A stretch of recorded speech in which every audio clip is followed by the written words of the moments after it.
কবি দ্বিজেন্দ্রলাল রায়ের লেখা একটা বিখ্যাত গান আমি প্যারোডি করেছি। প্যারোডি গান কাউকে আঘাত বা অপমান করার জন্য লেখা হয় না, নেহাত কৌতুক রস সৃষ্টির জন্য লেখা হয়। আজ যে গানটি আমি লিখেছি সেটি আমার একজন বন্ধুস্থানীয় ব্যক্তি, যে কিনা খুব পেটের সমস্যা ভোগে, খুব কনস্টিপেশনে ভোগে, তাকে নিয়ে এই গানটি গেয়ে শোনাচ্ছি। পেটের কথা বলো না, আর পেটের কাজে কেবল ফাঁকি। পেটের কথা বলো না, আর পেটের কাজে কেবল ফাঁকি। পেট আছে নাই পটি, খাইলে দাইলে হবে টাকি।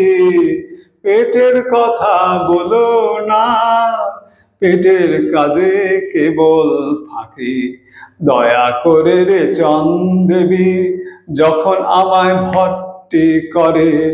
দয়া করে রে চন্দেবী, যখন আমায় ভর্তি করে।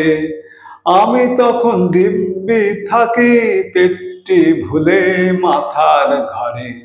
দয়া করে রে চন্দেবী, যখন আমায় ভর্তি করে। আমি তখন দিব্যি থাকি, পেটটি ভুলে মাথার ঘরে। পেট যে আমার নিত্য বোঝা, যেন বছর ভরেই রোজা। পেট যে আমার নিত্য বোঝা, যেন বছর ভরেই রোজা।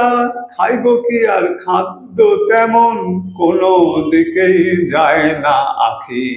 পেটের কথা বলো না, পেটের কাজে কেবল ফাঁকি। আছি সুখেই পেটটি নিয়ে, দেখছো তো ভাই দিব্যি চেয়ে। কবে হবে ভবের খেলা, সাঙ্গ যাব ভগার ঘরে।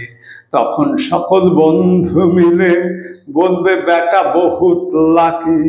পেটের কথা বলো না, পেটের কাজে কেবল ফাঁকি।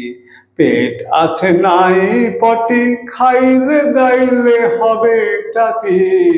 পেটের কথা বলো না, পেটের কাজে কেবল ফাঁকি।